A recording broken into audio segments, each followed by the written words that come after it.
All right, you guys.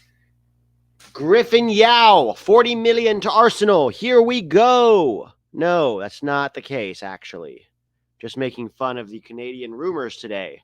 Apparently, Tajon Buchanan, him of the 3 goals in the Belgian league in 43 appearances, is wanted by Pep, and they're going to have to pay 50 million euros for the wily young Canadian. How the rumors fly. Remember when Matthew Hoppe was going to Bayern and Jesus Ferreira was going to Napoli? This is in the same vein. Don't worry, Griffin Yao is going nowhere. Going nowhere. How are you guys doing? What's up? Herfe Lopez, President Tripp, Dan W., Griffin Dorsey. Shh, the Houston fans might hear you. Do not mention Griffin Dorsey unless it is mentioned in hallowed terms. Ancelotti wants him in January over Davies. Pura vida, Pete, USA expat. Pura vida. How's Costa Rica these days? Rogelio, Adam is studying for the finals and listening to the top 10. I hope I don't distract you too much there, Adam. BMR, sup, Pete? What's the rage? I'm sick today. What are you sick with? COVID? Feel better, man. Digital HD technology. Milan has played poorly against Atalanta. That is correct. Seth Floyd, what's up? Not much, guys. Just a Sunday. Left my card at a bar last night. So after this, I got to drive back to the bar and pick up my credit card and also pay for my tab. Can't wait to see where MLS champion Darlington Nagbe is in the top 10 this week.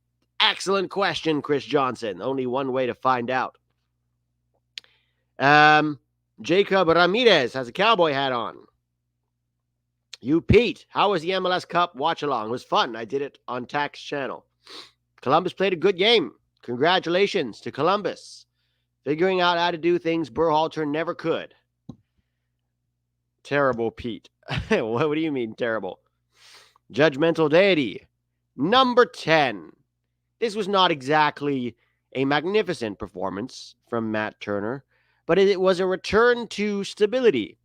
Because honestly, for the last, I think Nottingham Forest had lost 4 games in a row before they finally took Vlachodimos out of the goal, him of the Greek passport. You know, they always talk about Americans being wanted by clubs for one reason or another, maybe because there's, American owners.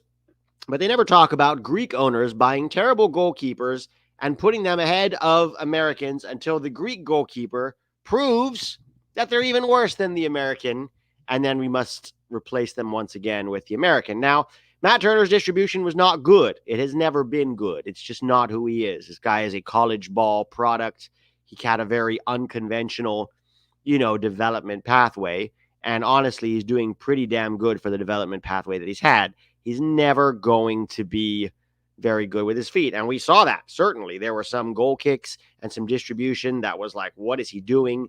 All the way out of the field. Even his short passes to his center backs looked very nervy, very slow, very tentative, hesitant.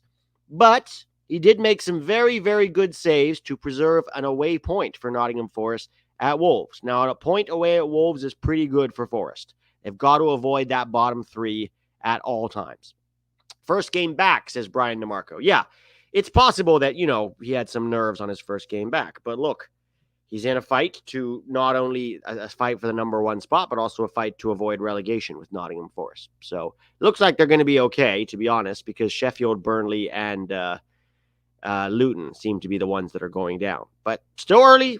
It's still early. Let's see what happens. These were some of the saves that he made. This was a good save that, if he had dropped this particular diving save, then the Wolves striker was there to finish it, but thankfully he was able to hold on to that. This was another really good reflex save, getting down low and preserving the point for Forest. So well done. Good point considering Spurs and City dropped all 3 points there. Yeah, exactly. USA expat says Turner back to average. Yes. Number 9.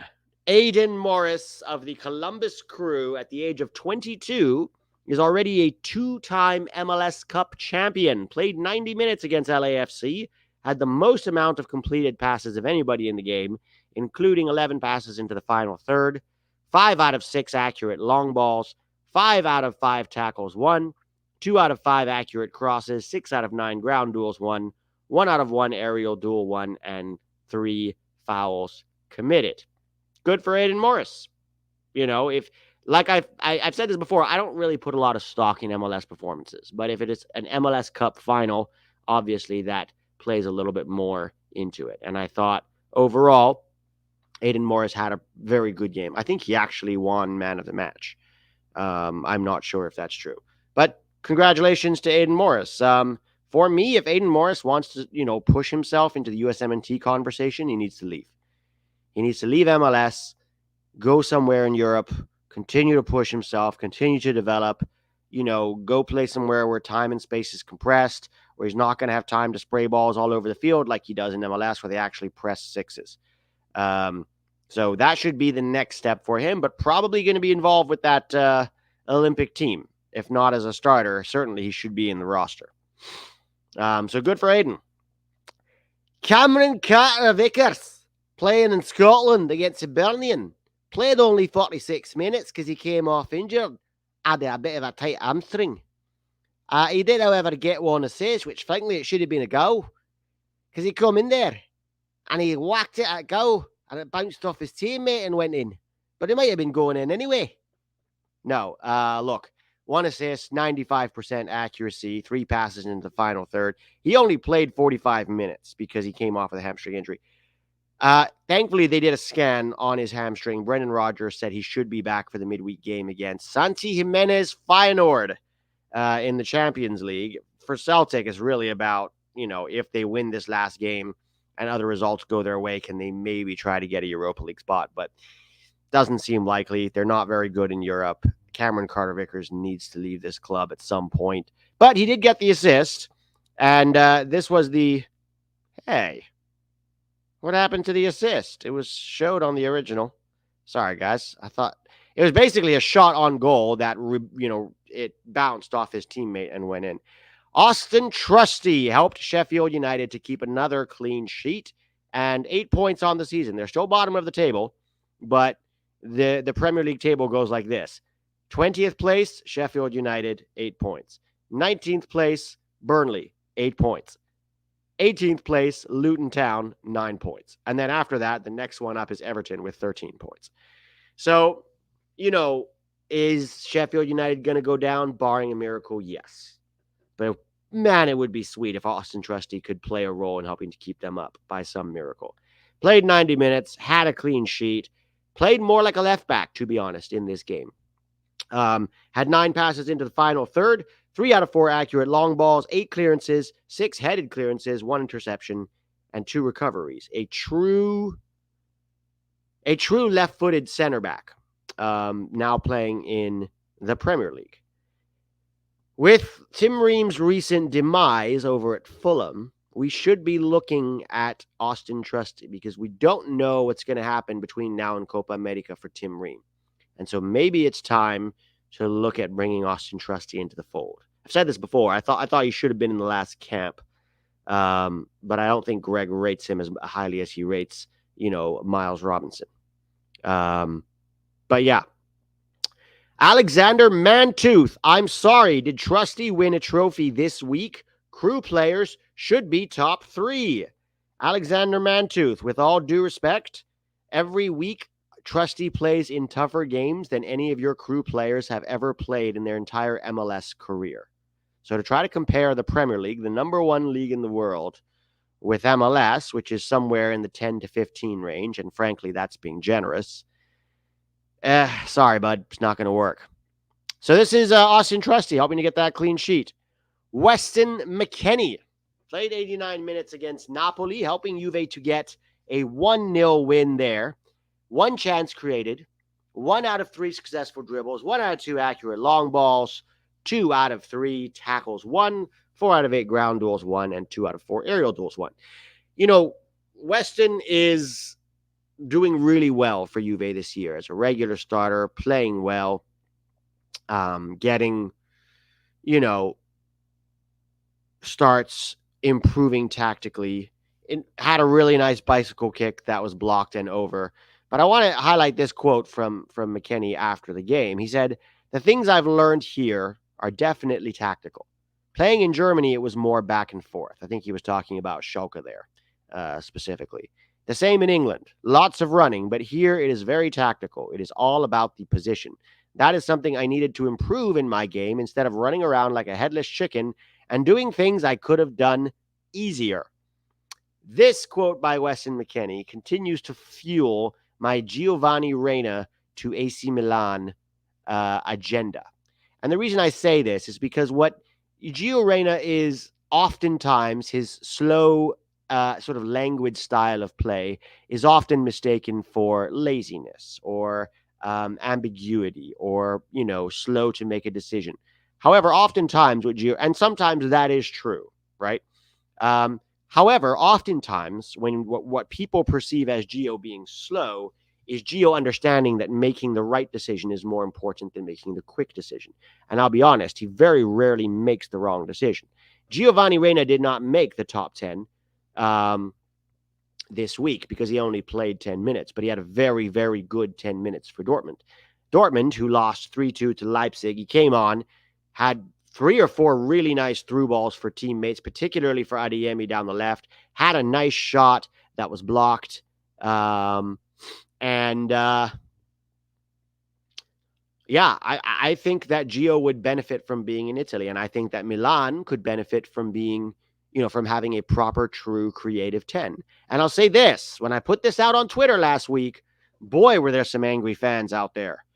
These are my favorite current excuses or reasons why Gio should not go to Milan. Okay, these are my current favorites. Number 1, there are too many Americans. We can't have too many. There is no such thing as too many Americans. There are good players that help the team, and there are bad players that help the team.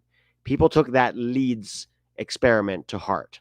But look at who they signed. They signed, running merchants, Tyler Adams and Brendan Aronson, and then Weston McKennie, and they asked them to run up and down, playing Red Bull-style soccer, all right, energy drink soccer, run, no tactics, no technique, no nuance, no slowing the game, no changing the rhythm or the tempo, no attacking weaknesses. It was just route one, raw, charge for your lives, try to win the ball. When you win it, pass it forward quickly and hope Patrick Bamford can score 1 out of 20. That, didn't work in the Leeds experiment, and the American boys were certainly part of that. It is, however, not the American boys' fault necessarily for why Leeds went down. Do they share some? Yes. Some blame, of course. They're part of the playing pool. But they also were part of a team that was terrible. Look at the quote-unquote American experiment at PSV, right? PSV Eindhoven. They had three Americans there, and they're all very, very good and playing well for them. So I have no problem whatsoever with, having another American at Milan, because I think if that American can help Milan, which certainly he can, then they should look at him, right? The question for Gio and for Milan especially is, now that they're out of the title race, this loss to Atalanta for Milan basically sealed the end of I think they're 9 points now behind leaders Inter. So it's going to be very, very difficult for them to make that up. It's a 2-horse race at this point. Inter Milan and Juve, 2 points apart. McKennie's in a title race. Weah should be back mid-December. We'll have 2 guys in the title race. For Milan, it's can they at least get, Europa League spot in Champions League, right? If they can do that, then it's worth having Gio on, and maybe they can try to compete for Europa League, a trophy, because right now it's not looking particularly good in Serie A. But Alexander Mantooth, Gio isn't Serie A level. False. Alexander Mantooth playing the villain today. All right, Chris Richards at Crystal Palace. Played 90 minutes. Now, let's talk about Chris Richards making this comeback. This is, the 3rd game in a row that Chris Richards is starting for Crystal Palace. And while it is not at center back, which is what we had always hoped for, it is still very good to see him starting in the Premier League. He's playing as a 6, but he's not really playing as a distributing 6. He's playing more as a Tyler Adams, Leonard Maloney style 6, whose job is to get stuck in, make tackles, win the ball.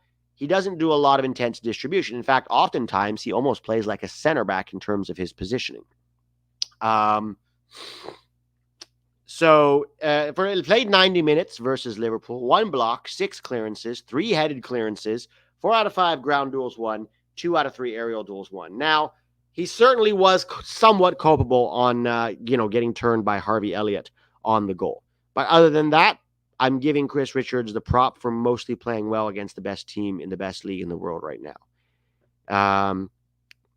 So yeah, it's exciting to see. And as much as I was for Chris Richards, getting a loan move in January, now that he's starting, even if it's in central midfield, I'm happy for him to stay there and continue to play week in and week out in the toughest league in the world. There are some people who might say now that he's playing, CM or DM, can, he play DM for us? In a pinch, he probably could, but we have plenty of DMs. Between Adams, Johnny, Musa, Maloney, we have 3-4 guys that can play that role. We really don't need Richards. Where we need Richards is at center back. So yeah, it's just exciting to see Richards starting, And by the way, after this top 10, I've got some shit to say about how, when we set expectations for this team and talk about where this player pool is at, and everybody goes, "Oh, no, we have a bunch of guys in Europe." It's usually the soccer dads. "Oh, we have a bunch of guys in Europe, but most of them are not starters." So we'll talk about that in a little bit. But first, let's go on to Antonee Jedi Robinson. Had 2 games this week. In both of these games, he helped Fulham to keep a clean sheet, and it was multi-goal wins versus Nottingham Forest and West Ham. So, played 75 minutes against Nottingham Forest, clean sheet, 1 out of 1 successful dribble, 0 out of 2 accurate crosses, 3 out of 4 accurate long balls, 3 out of 4 tackles won, 5 out of 7 ground duels won, and 1 out of 1 aerial duels won. Okay, versus West Ham, played 90 minutes, clean sheet, 1 out of 2 successful dribbles, 1 out of 5 accurate crosses, 3 out of 3 accurate long balls, 1 out of 5 tackles won, 6 out of 9 ground duels won, 3 out of 5 aerial duels won. Now look at the weakest part of Antonee Robinson's game. And God, I wish Berhalter would look at this. Is on what? It's crosses. Look at both of these games. He had 7 attempted crosses in these games. And how many of them were successful? 1. 1 out of 7. It's just not... Look, he had some good crosses, some good cutbacks that can sometimes, do something. He's not a good crosser of the ball. Okay? He's not a good crosser of the ball. That's just the reality. We need to stop using him as that. We need to stop using him as a crosser of the ball, particularly against better teams. Okay? Yes, I saw your super chat. I'll get to your super chat at the end, Berhalter #1 fan. Let me just finish the top 10 and then I'll get to it. Thank you for setting that.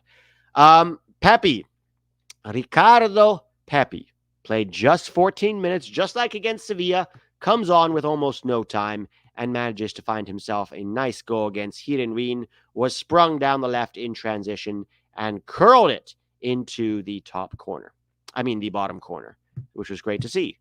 I think that brings Pepi now to 7 goal contributions in, not even 300 minutes this season, which takes him to about 1 goal contribution every half an hour.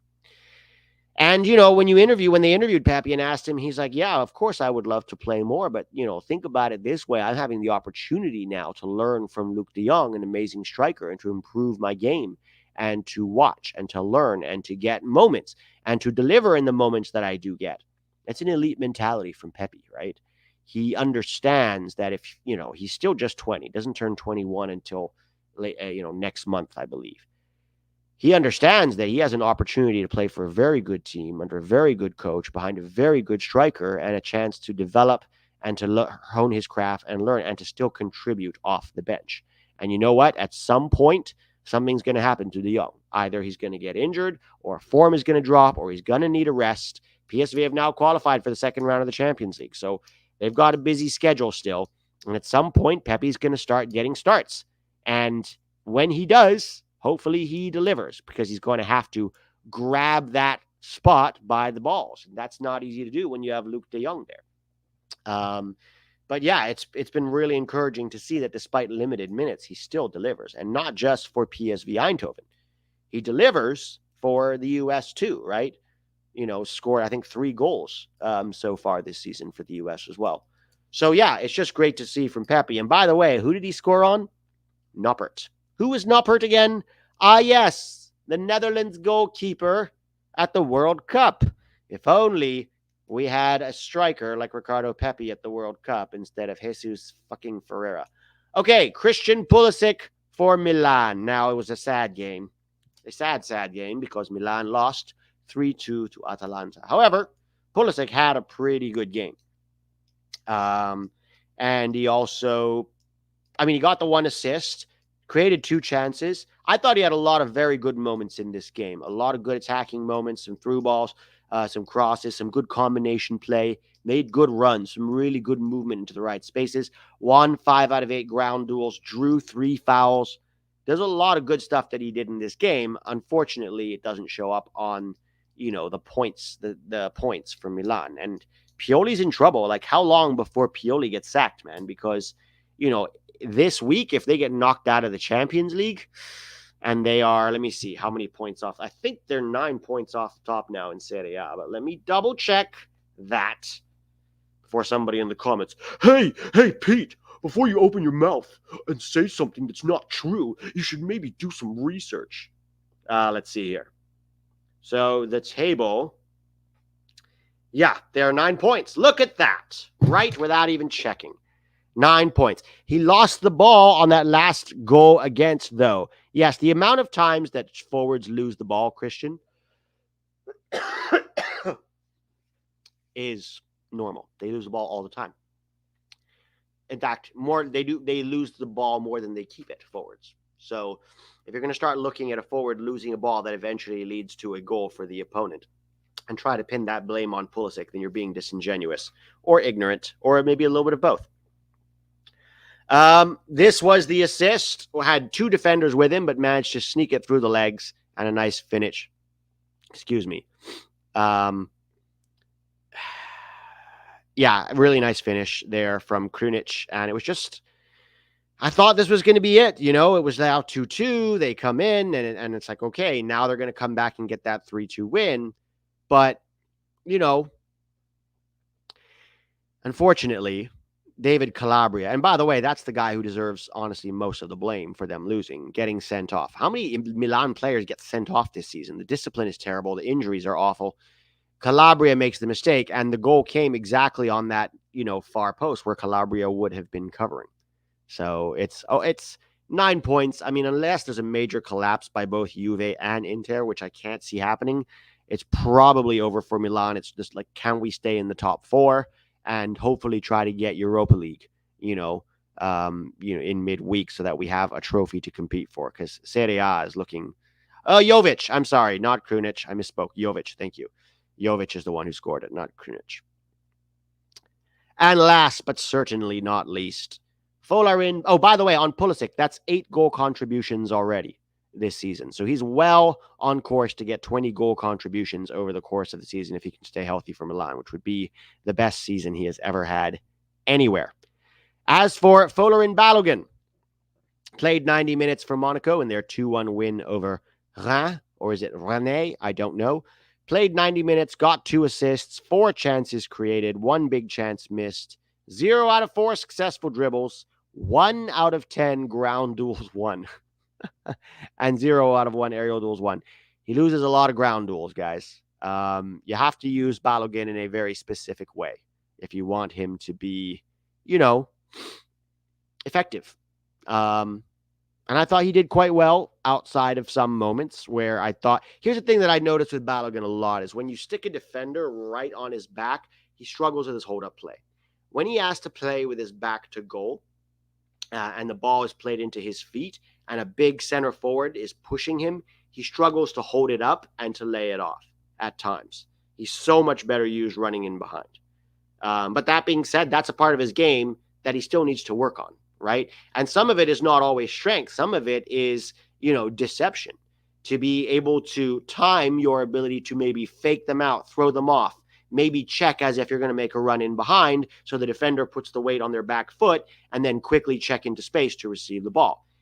That's just going to take time, right? That's just something that also, if Monaco wants to play that way, that requires a lot of understanding because he has to be able to do that, but also the person playing him the ball has to release it at the right moment. Otherwise, the defender can play catch up. So that's a part of his game that he certainly needs to improve on. Combination play can get better.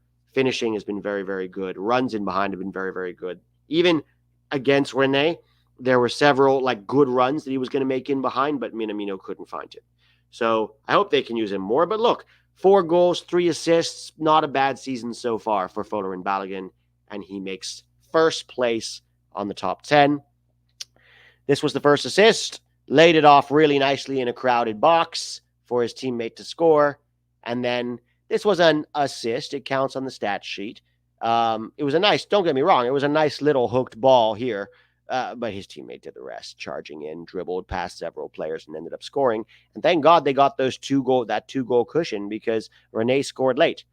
And if they want to keep pace with PSV, how far are they behind PSV? Look, I'm doing the research, YouTube trolls.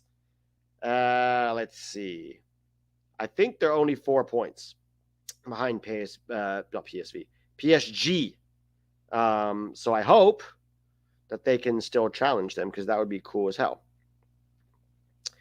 No, they're 6 points. 6 points behind PSG, but not as all lost. PSG is kind of a dumpster fire anyways. So at any point, they could, Mbappe could decide to not take his technical director duties seriously. They're not a team that is reliable in any way, shape, or form. So yeah, this is good for Balogun, good for Monaco. We have a lot of guys in title races: Cameron Carter-Vickers, Pepi, Dest, Tillman, obviously. I guess Milan, Pulisic and Musa, we can't really say anymore. They're in a title race, but Balogun certainly is. McKennie and Weah certainly are. So that's 7 right there. Anybody else in Belgium? Not really anybody in a title race. You could argue Georgi Mihailovic. They're currently 3rd in the Dutch league, but I don't know if they're really in a title race there. 8 or 9 guys, I would say. CCV didn't play today, no, because he has a hamstring injury, but he played in midweek, which still counts for this week. Yeah, this is your top 10 of the day on Patreon. It will be on video tomorrow or the next day with all the highlights from these performances. Why didn't Tim Ream play? Yes, good question. We actually don't know the answer to that. He was on the bench in midweek when they won 5-0, and then he wasn't even in the roster.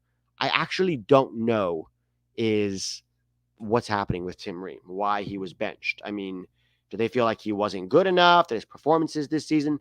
I could understand him being benched, but out of the roster altogether, I'm not so sure why. So there's got to be some kind of injury. If anybody knows about an explanation that Fulham give, because I looked and I couldn't find an explanation about Tim Ream being injured. So if anybody has one, I will happily broadcast it here. Super chat from Berhalter number 1. Just wanted to say sorry for trolling last week. Someone else put me up to it. President Chip and I have cleaned up the Discord server, and we would love to have you there. Huge admirer since 2021, by the way. Oh, I knew you were trolling. I was smiling. Go watch the video. I was smiling the whole time, and everyone in the chat was talking about you trolling. But I thought I would, since you were trolling, I would join you in the quest to discuss it seriously. But I appreciate it. I'd love to come to the Discord server. It's really a time thing. I wish I had more time, guys, to sit around and talk about soccer more. But I don't. I mean, just being able to do YouTube right now and get 2 videos out every month is I have other work that I have to do, and so I really don't have as much time as I wish I had. But I'll try to pop in every now and then for sure. Chris Richards linked to Liverpool. I have not seen that anywhere, and that would be a terrible, terrible move for Chris Richards. He needs to establish himself as a, Premier League starter first, and not only a Premier League starter, but a Premier League standout before he thinks about moving. And I haven't seen that. That seems almost as bad as the Tajon Buchanan to Manchester City rumors. All right, guys, let me get this Discord set up here so that we can have call-in show.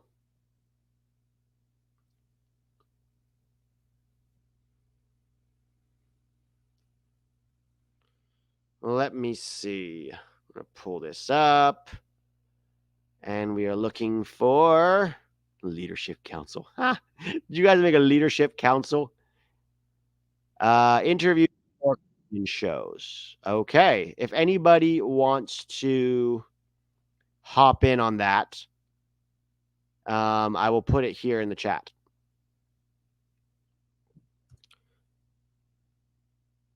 And then, yeah, that's the link to the call-in show if anybody wants to come in. Let's see. Let me drag the.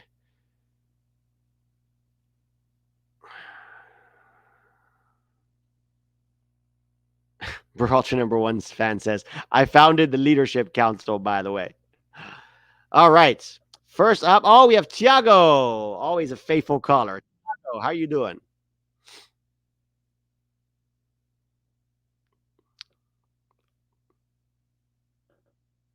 Hello, Tiago, you there? You hear me, Pete? Yeah, I can hear you. Hello? Okay. Hi, nice. Hey, just to begin, did you get the Christmas tree yesterday? Actually, Did you so get we a went to nice Walmart one? and we got there and we got to the little section where they sell Christmas trees, and this one guy was pulling out the last Christmas tree. So we were not able to get it. We're probably gonna have to order it on Amazon or something. Bro, lucky guy, huh? Yeah, Hey, yeah. just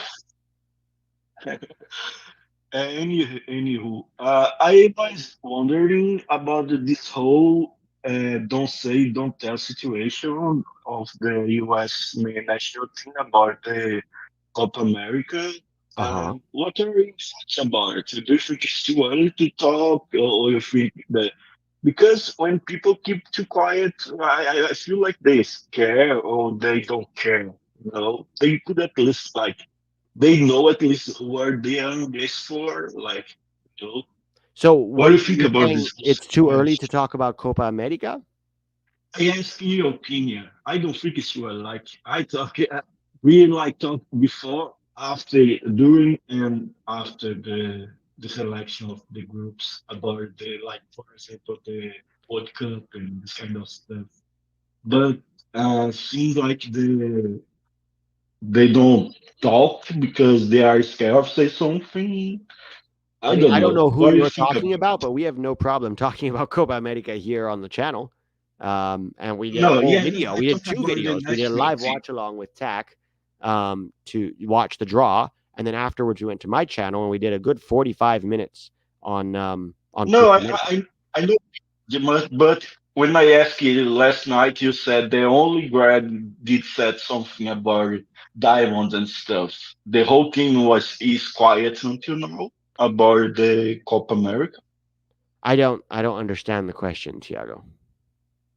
Like, is really, what do you think about this whole silence about of the team about the Hasn't Copa been America silent. I group? mean, they asked Gio Reyna about it a few weeks ago, and he said, "Yeah, our goal is to go there and to try to make it to the final." I don't think the team is Uh-huh. refusing to talk about it. They just don't want to talk about it till there's nothing to talk about it. I mean, I don't think anybody's not talked about it. Like, if you had asked a question, you're going to answer it honestly. So I don't think the players are. I've not heard at least any situation. Oh, are you asking why the players haven't talked about the draw? Also, Well, I look, mean, I mean, these players, what are they going to do? Like release a statement saying the draw happened. That's great. The coach talked about it. They're playing for their clubs. I'm sure if they're playing for their clubs and they talk to the media, the questions are going to be more about their clubs. If somebody from the media asks them about the Copa America draw, then I'm sure they're going to answer it. I don't think there's a situation where the players, don't want to talk about it. That wouldn't make any sense to me because a lot of them have talked about it in the past already. hmm, interesting. Well, change the subject. Every player has an expiration date on there. Do you think Greg is doing some new research in case that, for 2024 or for new players for the national team? Or you think that he is not even trying? Sorry, can you say that again, Tiago? I didn't catch the first part. Okay, I get it. Like, you think that Greg is looking for new players for 2024 in case he needed, or you just think that it even caring about that? He doesn't I even think take he that. is. I mean, look, there's a lot to criticize Berhalter for, and I'm one of his most vocal critics. But there's also Greg has done a good job with recruitment and expanding the player pool. Now, in his first cycle, he didn't use a lot of the guys very well, but in this second cycle, in fact, I'm hearing there's going to be another dual nat coming in January camp. So I do think if a player is good enough, Christopher Lund is an example of a guy who he brought into the last 2 camps from Palermo. So yeah, I do think he's looking at new players for sure, but obviously those players have to be good enough to challenge for a spot on the roster. Okay, so last question: who you think is closer to get expired, the expiry date, to like to below? You're too old. You need to leave. Who you think is closer to retire? You mean of American players or in the world? No, the U.S. main national team. I mean, Oh, I mean, Ream would be the words. closest because the rest of them are very young. So yeah, Tim Ream would be the closest one because he's 36. Do you think he's worried about it? He shows some, you know, pre pre-age crisis.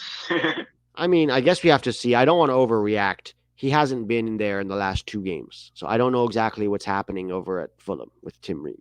But I guess over the next few weeks we'll find out what's happening with him. Is he injured? Is he just sitting out for whatever reason? Is in bad form, so he's benched? We don't know. Maybe it was a family issue. He's not on the roster, but we'll have to see how he performs the rest of the season. Okay, well, let's see then. Bye, Pete. Thank you, Thiago. Good luck next time buying. Good luck next time buying a Christmas tree. Oh, thank you. Thank you, Thiago. All right, President Chip. President Chip, hang tight. I'm just going to turn on some light because it's getting dark in here, okay? All right, no problem.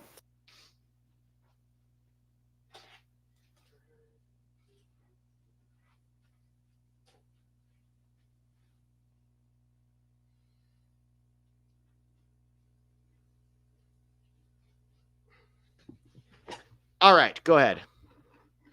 All right. So first of all, how you doing today, man? I'm good, man. How are you?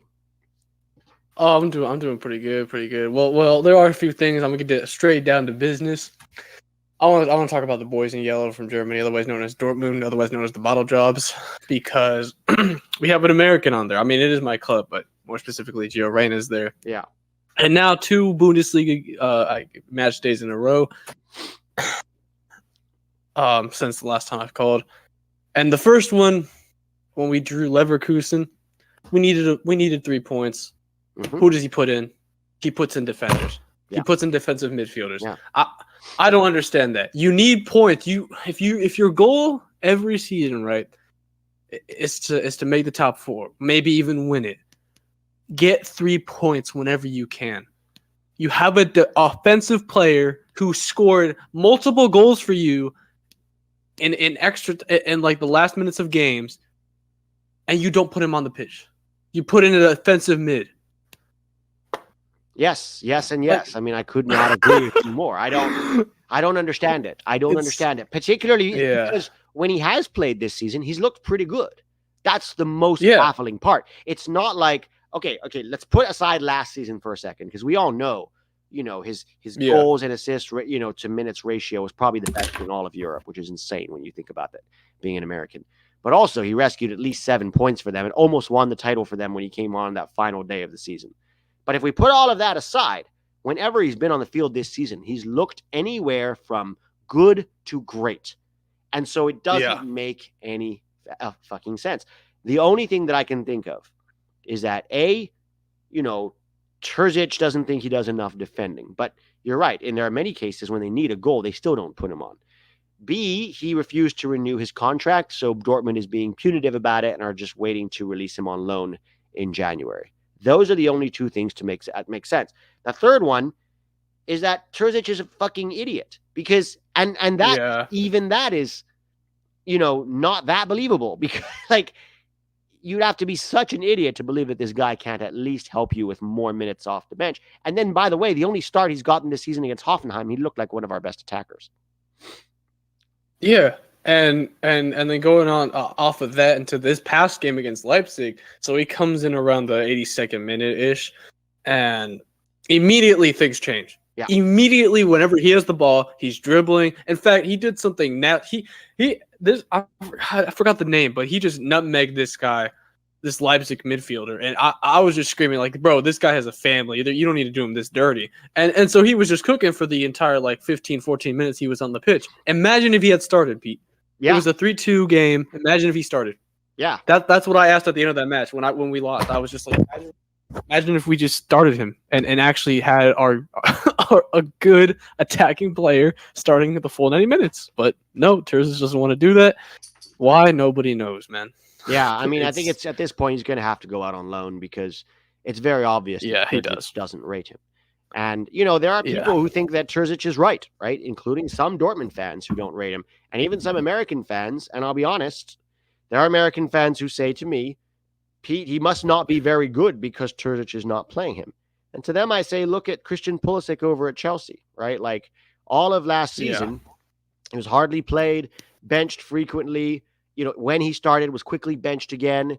And the narrative was, guys, Christian Pulisic is just not that good. But lo and behold, he goes to a club where he starts regularly, where they trust him, where they don't overreact to a poor performance or a poor game.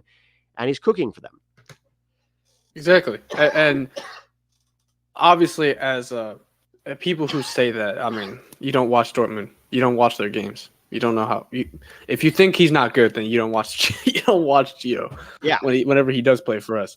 And moving on to the second topic here for the Champions League, I want to talk about this more last time, but you made a good point earlier, So the group with Dortmund and Milan, right? So it's a very interesting one because you have Dortmund playing PSG and Newcastle Milan. So the dream here is we beat PSG. We meaning Dortmund. We beat PSG at home. Mm-hmm. And Milan beats Newcastle, and both Dortmund and Milan get in. Yeah, that's the dream scenario. How likely do you think that happens? How likely do you think that is to happen? I think that because Dortmund are already qualified, I think they might not. I think they might use some subs, right? I hope Reyna gets a start, but of course, finally gets a start. Yeah, but this is the thing, right? It's like, oh, let's give him a start against PSG, right? A really tough team, but yeah, he still has to perform. I think it's possible. I don't know if I trust Milan right now. The way things are going for them to get 3 points, even though it is at home, right? Are they at home or are they away? Milan? Yeah. No, hold on, let me check. No, the game will be played in England. It's away. So away to Newcastle is a tough spot for a team that the mental fortitude is just not there, right? They choke in big moments. Yeah. They look scared, nervous. They don't rise to the occasion.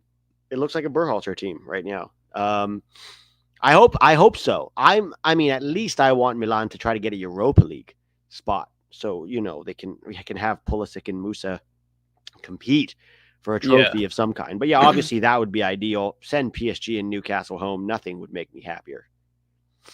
Oh no, same here. And also the only counter argument I have with the, Dortmund's already secured a spot, they won't try, is I think when it comes to the Champions League, you definitely want to get that first spot looking at everybody else. Because if you get second, man, you're going to face a lot of giants that round of 16 or have the possibility. So I think they know that. I think they're going to go in against PSG at home and try and pull off something. And I mean, with the Newcastle away thing, I mean, Dortmund, we beat them 1-0 in Newcastle.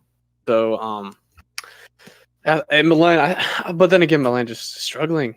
They just haven't been there so far. It's just, I don't know what it is. Is it Pioli? Is it? I mean, I think it's a couple of things. I think the injuries have not helped them.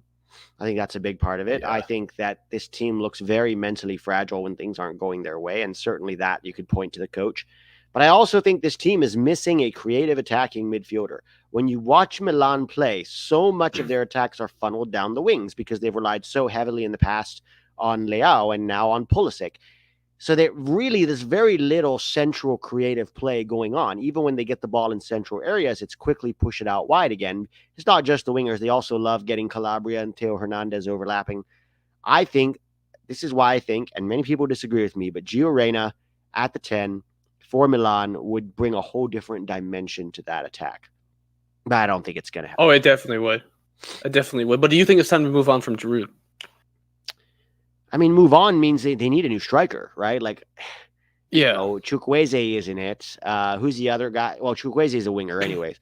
Who's the other guy they brought? Who's a pace merchant but very little ability? The guy from Chelsea, isn't it? No, it's not. Trying to think. They brought this guy in who was a striker, and he's very fast, but he's not good. Like, he's not a very skillful player. He's better. He can be better. No, that's not him. I'm just looking to these. I'm looking here on Transfer Market. Maybe the chat has it up. Okafor, thank you. Okafor is not good enough to replace Giroud. As a backup, he's fine. Giroud's still their top scorer this season, right? And their top goal contributor. But yeah, I mean, obviously they're relying heavily on Giroud. He's 38 now. They're going to have to get somebody else probably in the summer. Maybe like a Osimhen could be an interesting move for them, especially if Napoli can make the Champions League. Yeah. And my last thing is real quick here is so U.S. national team dual nets, and you said that we were expected to have one this next camp. I don't know it's English fans, right? But a bunch of people were because there were rumors of us getting this like Greek international who was also American or something like that a while back. I don't know, but everyone was saying that American dual national, like us doing this stuff, is somehow ruining the sport. What are your thoughts on that statement? I mean, so how's it ruining the sport? Like, that's what I'm asking. The biggest thing to support that claim from what I saw was by recruiting dual nationals, it's ruining the sport because you'll have no loyalties to the country. Players will just start treating it like a club, and we'll just not be loyal, and we'll just go to whichever country they think they'll start in, and whatever. It was just nonsense, but like apparently it's ruining the sport according to English media. So yeah, English fans. I mean, what's hilarious about English media is they were recruiting Jack Grealish. Didn't they get Jack Grealish from Ireland? Spain does it. They've stolen a lot of players. France does it. Brazil does. Like everybody. Italy does it. Like everybody does it. Why all of a sudden is it a problem when the U.S. does it? It's like what it does is it touches on a nerve of what it means to be a citizen of a country. And guess what? Right now, the U.S. is benefiting from one of the most open immigration policies in the world. This idea that if you are born on American shores, we automatically give you citizenship is what's getting us all of these guys, right? A lot of these guys like, Musa or Balogun, they were born in the USA, and so they get American citizenship. Nobody is stopping any other country. I was born in Thailand. I can't get Thai citizenship. I can live in India for 10 years and still not get it in India. We are one of the most open countries in the world when it comes to handing out citizenship. So we are beneficiaries of that. If they don't like it, I don't know what to tell them. Like, this is just the rule that we have as a country and it happens to be benefiting our soccer team. But let's be honest, it's not like we're winning the World Cup as a result. We're improving. And honestly, what football really needs is more than 6 countries that can win the World Cup. Like, when you talk about ruining the sport, how many teams have won the World Cup? 8 max, right? Yeah. It was Uruguay, Brazil, and Argentina from South America. And then from Europe, Spain, France, England, Germany, Italy. 5. So that's 8 teams that have won the World Cup. Yeah, and Brazil and Germany alone have like half of those. Yeah, so it's like, okay, maybe what's good for the sport is a World Cup where 20 different teams can win. Maybe teams outside South America and Europe being able to win a World Cup is actually good for the sport. I don't know. But that just sounds like classic English media, looking to blame Americans for something new. If it's not Christian Pulisic ruining Chelsea, if it's not these Leeds Yanks coming in and taking away our club, then it's the McKennie's too fat. Also, those English players didn't want to play for you. They chose America. Musa chose the U.S. Balogun chose the U.S. Balogun. Like, you could offer them a spot too, but if they choose us, then it just seems like sour grapes. Also, aren't you literally recruiting Noah Buck? Literally, it's the exact opposite. Noah Buck was born and raised in the United States of America, but he's playing for your under-19s. Oh, fucking hell, we're ruining the sport in here, getting Yanks to play for our youth teams. Like, it's hypocrisy to the nth degree, Yeah. Hey, you know what? I'll just mention Ireland because then they'll be quiet. How many Yeah. players they've stolen from They've Ireland? stolen so many. From It's Ireland. crazy. So many. Yeah. Look at it. Sometime, I guess anybody in the chat as well. Just look up like what the starting 11 for Ireland would be. Oh my God, Yeah. they'd be a World Cup contending team. I'm not even joking. It was crazy, man. So English fans, stay mad, stay salty. We're undefeated against you guys in the World Cup. And Pete, thank you for having me on, man. Have a good day. And yes, we did revamp the server, so it's a lot more or less edgelords now. Sounds good. Sounds good. All right, see you, man. Thanks, man. All right, next up is Frisbee Detritus. That's quite the name. Detritus. Frisbee Detritus. Wow. Hello? You there? Hey, how's it going? Hey, what's your name? It's John. Hey, John. How are you? Good. Wanted to talk to you today about the way we line up under Berhalter. Okay. So he wants our wingbacks to get up high and throw in crosses. Mm-hmm. Correct? Yes. That's a big part of it. Yeah. But I notice a lot that our wingers are also on the touch line. Mm-hmm. Sorry, did I lose you there? No, I'm listening. Oh, okay. So why are they in the same space when we're going forward? I think in principle, what Greg wants is when those fullbacks overlap for the wingers to touch inside, to tuck inside and sort of play in those half spaces. But I do also think it's sometimes useful to have, both your winger and your fullback up against the touchline. And usually that's if you want to overload that side of the field. Maybe you want to overload their fullback, create a 2v1 situation in order to create that, numbers up, and then you can gain the advantage. But I agree with you. It oftentimes doesn't work. It looks stale. It looks predictable. It looks like the team is following a playbook, as opposed to playing free soccer. And this is something we've talked about many times, and yeah, the fullback situation is like neither Dest nor A-Rob, especially A-Rob, are very good crossers of the ball. Why? And I don't mind them getting up the field and putting crosses in from time to time, but making it a key component of our attacking system and attacking philosophy is asinine.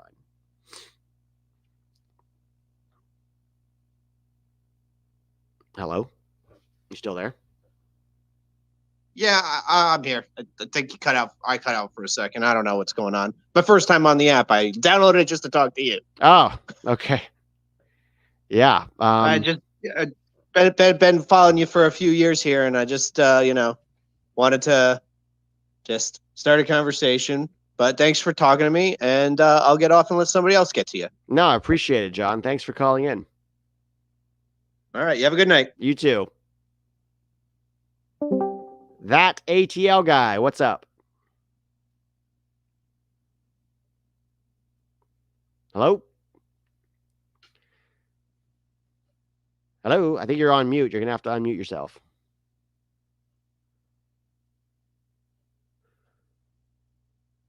Hello. Oh, there we go.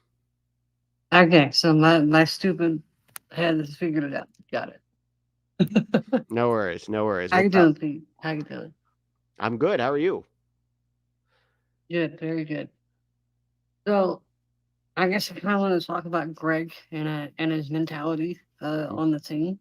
Mm-hmm. I don't think people really realize how much a coach's mentality matters. Yes. On any team at all, because I remember I didn't watch this team probably since 2014, and the first time I watched them was like in 2021. And there was a game where we like pulled out a one or no, we lost like 2-1 or something. And he said it's a dominant win. And I was like, yeah, this guy doesn't have a killer instinct. And it was really like, what's going on for me?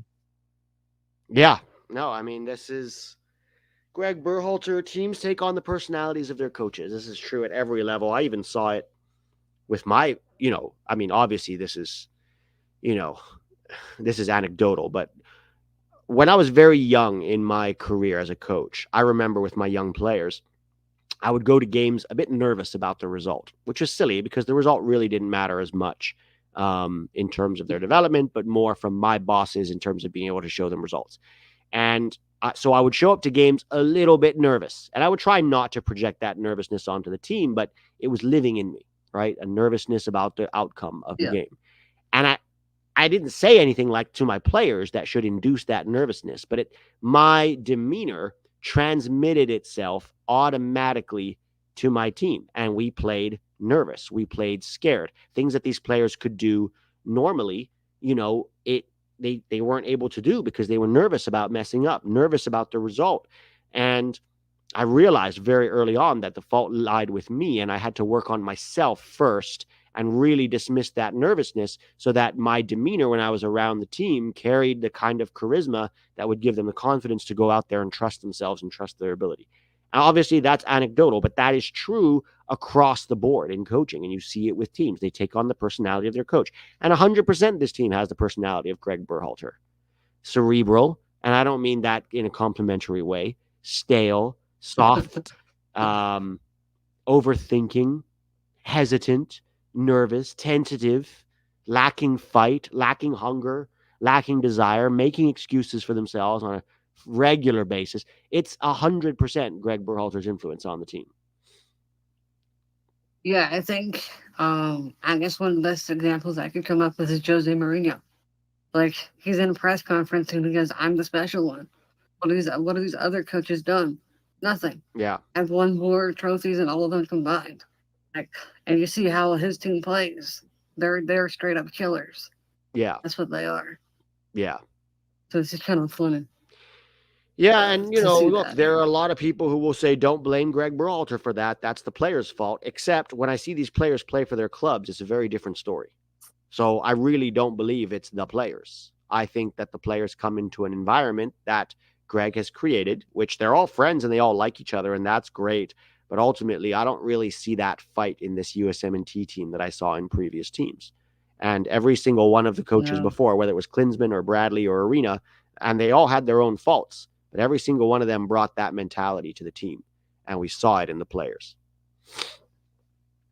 Yeah, it was definitely that in previous iterations of the team under other different coaches, you definitely saw the willingness to, I don't know, I guess the cliche, fight and win, Yeah. Yeah. Under like Klinsmann, because like Klinsmann had like his faults and whatnot. But there was one thing that he implemented on that team. He was like, y'all are going to play like Americans. Yeah. Y'all are going to do this. And even more recently, if you look at this first half of this year when Greg wasn't in charge, when it was Hudson and BJ, this team just played with so much more fluidity and creativity. It didn't look like the constipated Greg ball that we've gotten so used to. It looked like, oh my God, once you remove the root of the problem, this team can, and it wasn't just something we saw, it was something they said. Ricardo Pepi himself said it. He said, Anthony Hudson is giving us a lot more freedom to be able to just play instinctively, and we appreciate that. So it wasn't just like something that the fans are seeing in this sort of this like conspiracy theory by QAnon fans, which is what the soccer dads and the soccer media like to claim it is. This is something the players have actually admitted to. So it's not just, it's funny that the fans say something for a fucking year or 2 or 3 or 4, and then the media shits on them for having this opinion and calls them toxic. And then it turns out the players turn around and say the exact same thing the fans were saying. Yeah. I mean, it's kind of crazy that even happens. I mean, there was an instance. Okay. So like my college team's towards the Bulldogs, and we got a coach that like when he's at halftime, he'll use a bunch of like explicit words. He's yelling at his players, but it's like to get them fired up. Yeah. For the game. And when it like leaked to the public, everybody was like, "Oh my God, that it's unprofessional. There's this and that." And I was like, but as a former athlete, like that's what you want. You want a coach to pull that out of you. Yeah, and look, different players respond to different styles, right? Like, there are some players who would respond to that, a coach yelling at them and cursing at them. And there are some players, as you've probably seen, who can shrink in that environment and lose confidence. Yeah. But I don't think we necessarily need that. What we need is a coach who has charisma, a coach who demands high standards, who doesn't make excuses, right? Who shows up and demands, inspires the players, reminds them of who they are, reminds them of what they can be, and inspires them to constantly push the envelope and search for more. That is what we need. When a coach has that mentality, it transmits into everything he says and does in the locker room and with the players, and it transmits itself onto the team. Yeah. I guess it's more so like not necessarily having an explicit speech, but more of like a genuine speech. Right. That has to come from a genuine place. You have to actually, because you can't fake it, right? We can all smell bullshit from a mile away. And if we can smell bullshit, I'm sure the players can smell bullshit too. You can't pretend to be something you're not. When Greg tries to have charisma and tries to give inspiring locker room speeches, it's like it's like a Judd Apatow movie, Hey, tonight with his little knee bounce, tonight we're gonna fuck them up like African dogs, and the players are like, okay. Yeah. It's just like, yeah. It's weird. I mean, I hope, please, for the love of God, somebody make him watch The Miracle on Ice. Just watch that scene before they go play the Russians. That's what a coach is. Yeah. So, yeah. All right. Awesome, man. Yeah, I agree with you. Yeah. See you later, Pete. All right. Thanks, man. Judgmental JD himself. Is this your first time? Yeah, it's my first time. I've never Welcome. spoken before, but I'm a long-time watcher, so I appreciate you taking the time to do this a lot. What's your name? My name's Jaden, but you can call me that or Judge if you want. Either one is fine. Okay, Jaden. All right. I just wanted to ask about Berhalter. Yeah. Because what is it in your opinion that you think makes it that he's such a defended manager? Because I've been watching a while. Mm-hmm. Not constantly. I wasn't here during 2018 because I fell out of love for a while, but I just find it interesting that managers like Klinsmann and Bob Bradley, even Bruce Arena, from what I've heard listening to like Derek and Brett from the Straight Red Card, is that all of them were criticized by the media when they didn't show up. Mm-hmm. But with Berhalter, for whatever reason, it seems like he can do no wrong. That he can mess up anything, or that he can fall short of expectations, and we adjust it to fit him so that there's no critique on him. And I just really wanted to know your thoughts, because I just found it interesting that we were never really afraid to criticize previous managers, but all of a sudden that Berhalter's here, everybody wants to defend him like he's some holy grail. So are you talking about the fans being critical, or are you talking about the media? Media.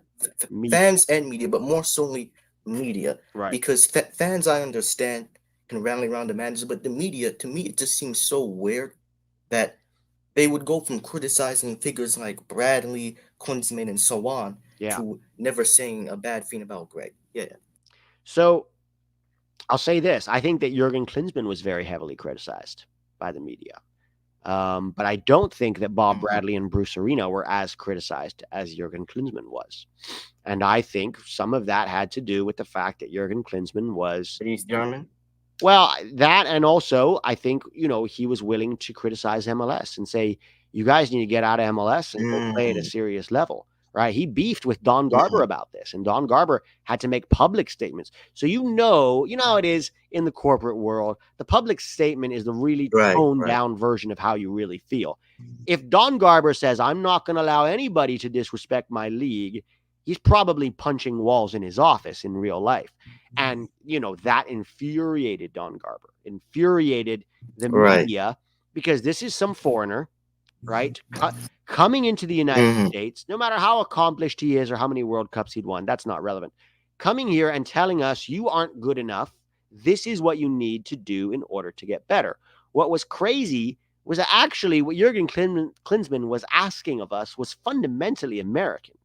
Jurgen Klinsmann was asking us to play like Americans, to play with heart and soul and no fear, to constantly be pushing ourselves and demanding excellence of each other and of ourselves and of our media and our players and our fan base. That's what Jurgen Klinsmann was. He was asking us to do something that is true to the American sporting mentality. And yet, somehow, the media hated him for that. And I think that was a big part of it, was he called us out on our bullshit. And he was like, you guys want to compete with the rest of the world? This is what you're going to have to do. Right. And we were like, hey, we were like that, the soccer dads who, like, their 7-year-old doesn't get enough playing time.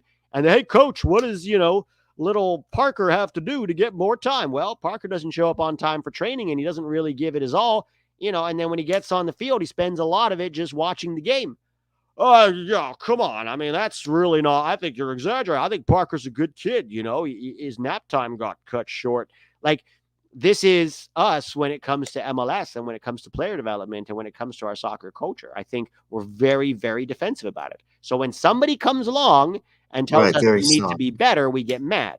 But Greg has never done that, right? Greg, if anything, was like, yeah, these MLS boys are great. And he called them up and he said they know all about the MLS stadiums, which is how you qualify for a World Cup.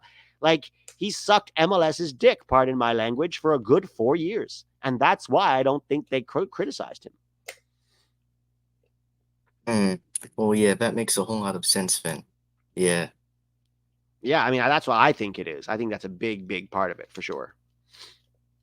Well, that's all I really wanted to ask. So, thank you again, and I appreciate it. Yeah, appreciate it, man. Thanks for calling in, Jaden. I'll talk to you soon. Will do. All right, Fumar, last one. How are you?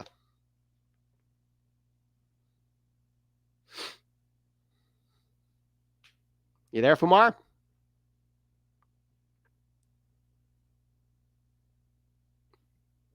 You on mute? Are you on mute, Fumar? You might be. Can't hear you.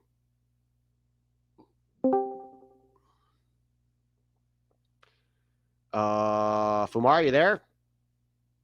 President Chip, can you hear him? No, that's why I came in, because he was in the public chat and he was just talking to someone in the background, and then he joined back in here himself. I didn't move him, and so he was just.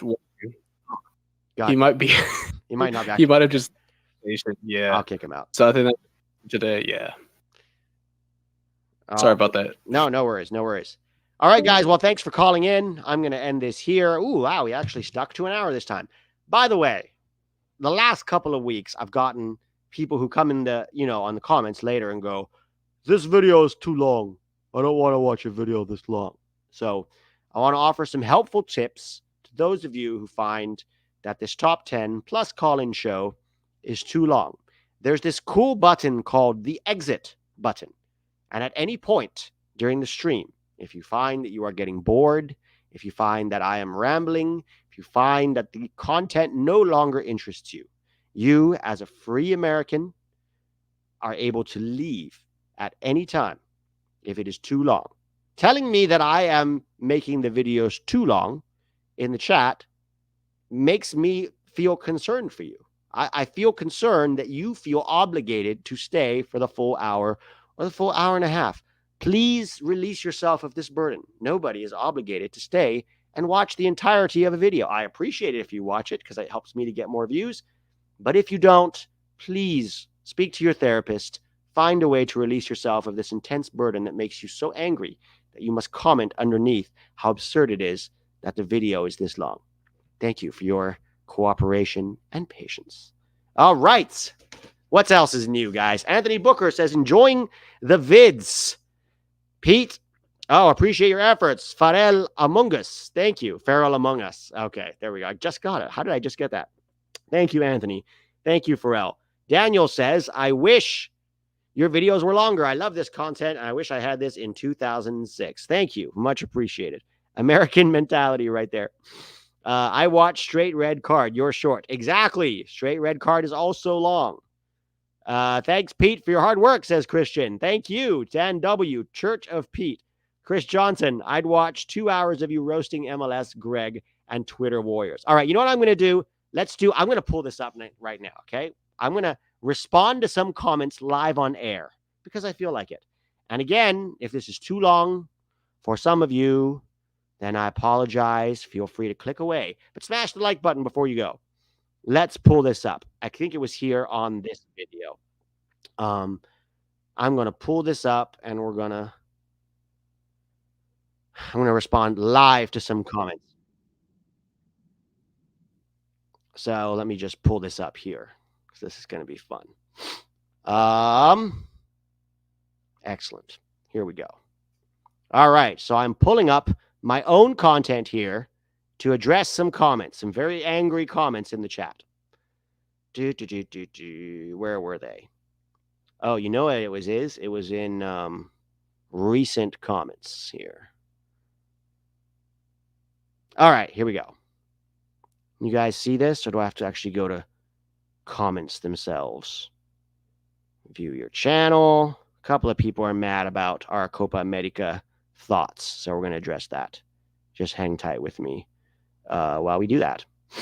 Manage videos. You guys are getting a peek into the creator side of the YouTube channel, what it looks like. Hopefully it doesn't show you the $800 that I make. I think it's in comments. Ah, yes. Here we go. Let's take a look at some of these comments.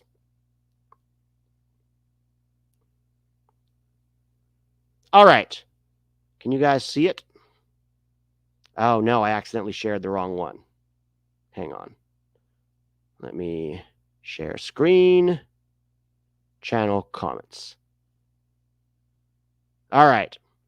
Let's have a look at some of these comments and just chat with them, okay?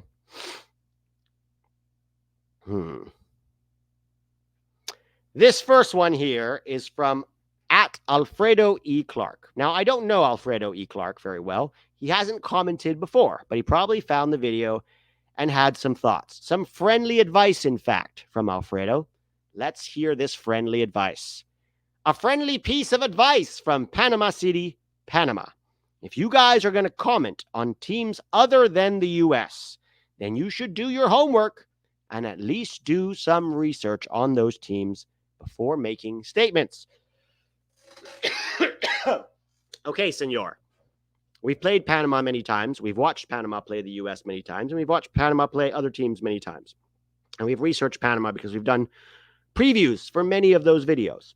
So I would like to say that we are familiar with our CONCACAF friends, Panama, who have beaten us several times in specific circumstances. And so I'm delighted to be able to tell you that research has been done. The reality is you didn't like what we said, so you put it down to faulty research instead of considering the possibility that we might actually be right. He begins with Uruguay. Uruguay is coached by Marcelo Bielsa now. Yes, we were aware of that. In fact, we mentioned that on the channel. So when you say you have to do your research and you ignored that we did, in fact, say, and we talked about Marcelo Bielsa, then maybe you're the one who needs to do some research when you watch the actual video for a change. And is not the defense-oriented team they once were. Quite the opposite, except they still played quite defensively against both Brazil and Argentina. So once again, Alfredo, your research seems to be faulty. They beat Brazil and Argentina. We acknowledge this. Within the span of a month during official qualifying matches, we discussed those games. Yes. Panama is coming off a very impressive dismantling of Costa Rica. We also made that true. We also discussed that. Beating them 6-1 in the two-match aggregate to qualify to the Copa America.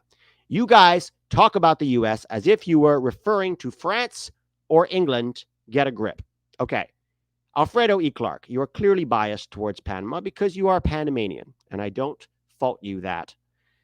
But it seems that you don't think if we lined up the U.S. roster next to the Panama roster and said the U.S. is playing at home, who would be the team that should be expected to win? When we talk about this channel, we're talking about based on the players we have, this is the standard that should be set, and this is what we should expect from this team. Now, that might make you angry. Panama is in a good moment, okay? Panama did well to beat Costa Rica, and I'm happy for Panama. And frankly, it's good to see Panama starting to improve because we need more competition in the region. Now, Panama, however, has not beaten the U.S. at home. Let me clarify. In the Gold Cup, you managed to get a draw with our C team and beating us on penalties. Congratulations. That is not the U.S. that you are going to be facing at home. Is it possible for Panama to win this game? Yes, of course it is.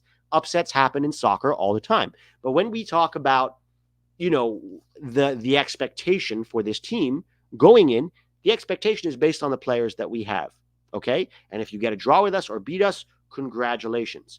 But it is not unfair for us to say that the expectation is that we should beat Panama at home, considering the players that we have. And I hope you give us a good game, and I hope we see you in the summer. We have Greg Berhalter, which will probably play right into your hands because you, as a Panamanian fan, know what it's like to have a quality coach. In the U.S., we haven't had that in a very, very long time, okay? But thank you for your quote-unquote friendly advice. And if you use the terms get a grip, your advice doesn't come across as friendly. It comes across as bitter and resentful. So try to have some consistency in your comment. Then AGZDGY says they have no idea about Uruguay. It would be great to win, it would be a great win to actually beat them. We agreed, and we even said that, AJ. Panama will be a tough game too. Every game is tough when Berhalter is in charge. Every game is tough when Berhalter is in charge. The arrogance of these blabbermouths. So we are both arrogant and blabbermouths, saying that the only question mark in this group is if the U.S. will finish first or second.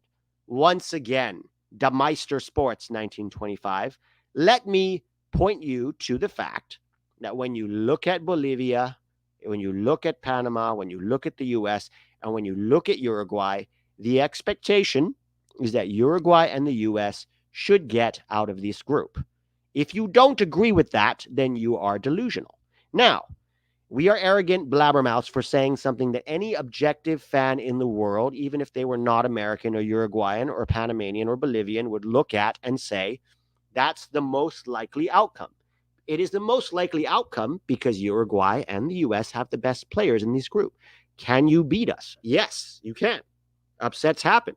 And like I said, we have Greg Berhalter. So there's absolutely a universe in which you can beat us or draw with us or we have an off day. That happens. But it shouldn't happen. And that when we talk about the U.S. and our approach to Copa America, we are talking about the expectation for what this team should do and what this team should be. So if you want to call us arrogant blabbermouths for stating what is frankly the obvious, then maybe you should check your own attitude because you don't like us for saying that. Okay, he continued to say, big words from a team that's coming off a loss to the mighty TNT squad. Ouch. That is actually a very good point, the Meister Sports. I'll give you credit for that. Panama will shut you guys up come June 2024 as they did Costa Rica. Just wait and see. Did we lose to Trinidad and Tobago? Absolutely. Fans are frustrated with the direction the team is going in under Greg Berhalter. And like I mentioned, it's possible that Panama or Bolivia could eke out a draw or a win. However, that being said, at home, the U.S. has been pretty good against CONCACAF teams. So when Panama comes and beats the first team, I think in the United States, the last time that happened was decades ago, then you might have a valid point. But calling us arrogant blabbermouths because you disagree with us when we have actually the stats on our side, I don't know, man. You seem to be having a rough day. Speak to your therapist and see if you can figure out what's wrong. All right. I think that was pretty much it. Oh, yeah, there was a few more. Okay. Apparently, this one's about Uruguay. Apparently, you guys haven't seen Uruguay play in CONMEBOL qualifiers. Let's just say Bielsa is not the same Bielsa you all think. Francisco, Bielsa is the same Bielsa as he has always been. Okay, he has the exact same tactics. He's the exact same guy at Bilbao, at Argentina, in Mexico, with Marseille, with Leeds, and now again with Uruguay. He is Bielsa. Sure, can he change little things here and there to adapt? Yes, but overall, he's the same guy. And I wouldn't say they are overhyping Bielsa. I don't think Tack was saying they were overhyping Bielsa. I think they were saying they were overhyping Uruguay, and that context matters. Okay. And I'm going to do a whole video on Uruguay's roster because I think people think that Uruguay is this behemoth. Do you guys know that the two wingers that started for Uruguay when they beat both Brazil and Argentina, one winger was from the Liga MX and the other winger was Pelistri, who is a sub at Manchester United. It's not, look, they have world-class players in Ugarte and in Valverde and in Darwin Nunez and guys like that. Cáceres is starting for them at center back. He plays in Liga MX. Their right back is Cagliari, however you pronounce it, from Serie A. They're good players, but it's not like this Uruguay team is stacked with world-class players. Okay, they have 3 or 4 world-class players, and when you start looking around after that, there's some good players, there's some very mediocre players. Okay, their goalkeeper is playing in the Brazilian league. He's a good goalkeeper, but it's not like acting like they've got Alisson or Ederson.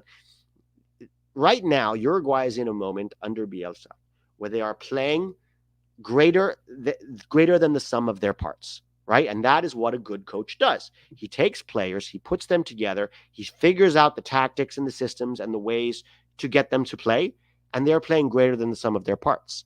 And that is very, very good coaching. We do not have that, okay? But the standard that we are setting for Berhalter is this idea that the media is going to try to work overtime to try to peddle is that it's impossible to beat Uruguay. Nobody has ever beat Uruguay. In the history of world soccer, Uruguay has won 100% of their games, and at home, you should never, ever, ever expect with teams that are challenging for top league, with players that are challenging for trophies in Europe in the top 5 leagues, that you can, on a good day, with the right mentality and the right strategy and a little bit of luck, beat Uruguay. They're making it sound like it's impossible. And this is what's wrong with the American soccer culture mentality. We always are just happy with the bare minimum. Oh, we qualified for Copa America. Oh, thank God. God bless Greg. He really got the boys doing a great job. And again, the World Cup, guys, it doesn't matter if we qualified behind Mexico and Canada and only beat Costa Rica, who are in the worst moment in their history, on goal difference. Greg got the job done. We are freaking in love with mediocrity in this country. And what I try to do, and what TAC tries to do, is change that mentality.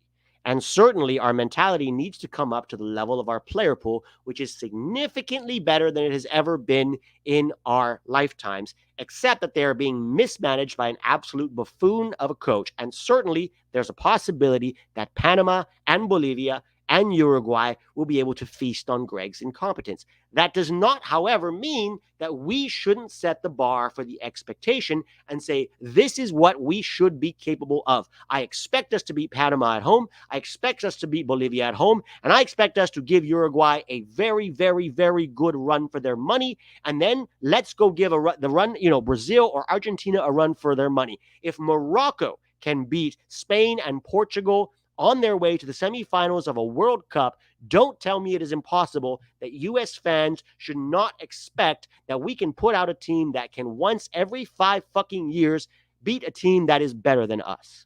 And that is the level of expectation that we need to raise. Because this being happy with the bare minimum is what continues to perpetuate the allowance for coaches and players and our federation to skate by on the bare minimum and expect us to be happy with it. And it is what is wrong with our culture, our soccer culture in this country. And it is changing. Specifically, it's starting from the ground up. It's changing from the fans. Okay? And that's why a lot of fans watch this channel, because they think, oh, well, look, we think alike about what we should be expecting from this team. So it's a mentality change. So please understand, when I am talking about what the U.S. should be able to do in Copa America, I am not trying to shit on other teams. Uruguay has a very good team. Panama is a team that will be difficult and tough to beat, particularly if they bunker. Same with Bolivia. I'm setting, however, the expectation for what we should be doing. And if we don't meet it, if we don't beat Panama or Bolivia and Uruguay gives us a thrashing and then we crash out in the second round, then there needs to be accountability, because that is not acceptable. Okay, so that's what we are trying to do on this channel. And if you take it personally, that's fine. Okay? Those are just a few. A Canadian. This is my favorite. Let's talk about John Davis. By the way, John, how are you doing? How's Canada these days? I really hope that Canada can qualify for Copa America because it must have been difficult for y'all losing to Jamaica. But I want Canada to be in the Copa America because you guys need money, last I checked. And I understand the money from Copa America will go a long way to keeping your federation afloat so you can actually pay, actually play some friendly games when it matters. You guys are overlooking Panama, says John Davis. The U.S. team just struggled versus Trinidad and Tobago, and Panama is a much better team. So far, all correct, John. The U.S. team better not be so overconfident, or else they may find themselves getting knocked out in the first round, even with the huge home field advantage. Still not wrong, John. There is still possibility that you are correct. We shouldn't be overconfident. I wouldn't argue that we are. Now, here is where John goes off the rails. Don't forget that the U.S. lost to Panama in penalty kicks after tying them 1-1 in regular time in the 2023 Gold Cup semifinal. So anything can happen. All right, John, do you remember the team that played Panama in that Gold Cup semifinal? That was our C team at very best, including guys like Jesus Ferreira. Okay, so let's not pretend that this was the team that got knocked out of the Gold Cup by Panama. All right, that's disingenuous. But good luck with Canada. I hope you guys can do something to actually get into the Gold Cup. Maybe even get out of your group in Copa America. I mean, that would be a historic achievement for Canada, whose greatest achievement was winning the Gold Cup 23 years ago and qualifying and being joint worst, participants in a World Cup. Those are your two greatest achievements in your history. Congratulations. I hope you guys can make Copa America and maybe even get out of your group because I think it would elevate the game in Canada, and I want Canada to be good. Just please get rid of the we are CONCACAF champions mentality that y'all rude Canadians have, because act like you've been somewhere before, okay? All right, guys, so a little bit of comment responding live. Hope that was enjoyable. Thanks for hanging. I'm going to take off. Got to go rescue my credit card. And I'll see y'all soon. Have a great one. Oh, wait. A couple of super chats to read. I don't think Reyna gets past Ugarte. PSG is good midfield. Well, let's see if he even starts. President Chip. My bad, Pete. My mic was on. Oh, no worries, President Chip. Chris Johnson. Thanks, Pete. Appreciate it. Thanks, guys, everybody who participated, sent super chats, called in. Smash the like button before you go, and we'll talk to y'all soon.